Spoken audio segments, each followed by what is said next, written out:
Mirëmëngjes, gjithmonë kënaqësi, sidomos për këto tema kaq të ndjeshme. Faleminderit. Dhe çfarë pasojë sjell përdorimi i tepërt të internetit tek fëmijët? Marsja, nisim me një pyetje të thjeshtë për të ndalur më pas tek se çfarë masash duhet të marrë më tej Shqipëria apo jo, dhe a duhet apo jo ta ndërmarrë një masë të tillë sikurse edhe dy vendet e tjera që e kanë marrë.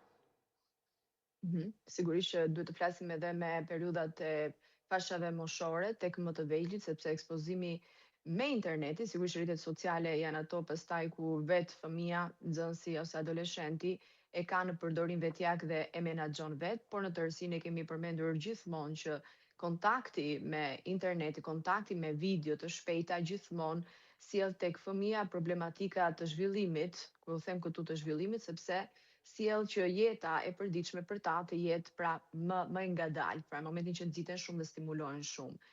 Përsa përket rrjeteve sociale, sigurisht ne kemi vënë re, ndoshta edhe për ne që kemi rrjete sociale që jemi të rritur, të na komentojnë se të shohim fëmijë që janë poshtë moshës 13 vjeç, që kanë një rrjet social, ndoshta duke nisur edhe si influencer të vegjël të administruar nga nëna e tyre kryesisht dhe më pas që e marrin vetë në administrim.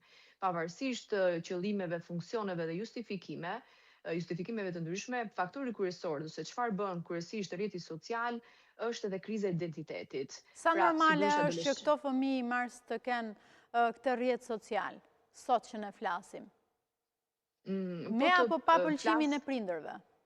Po të flasësh për normalitetin në syt e një fëmije sot 8 dhe 9 vjeç, do i duket krejt normale, sepse do thotë që shumica e fëmijëve në këtë moshë e ka, shumica e klasës time e ka. Ashtu sikundër shpeshherë më thotë edhe djali im që është në këtë moshën 9 vjeç. Dhe kur shumica e ka, duket sikur ne normalizojmë dhe shumica ka të drejtë.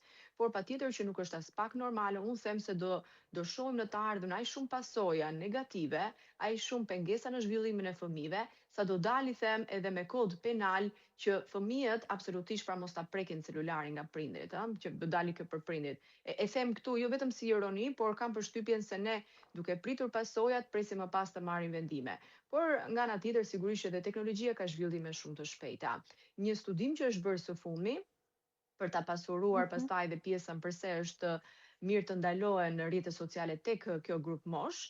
Ky studim që është bërë së fundmi është nga një revistë shkencore prestigjioze, JAMA, e cila përmes një aplikacioni shikonte nëse nxënësit futen apo jo në rrjetet sociale gjatë orëve të mësimit.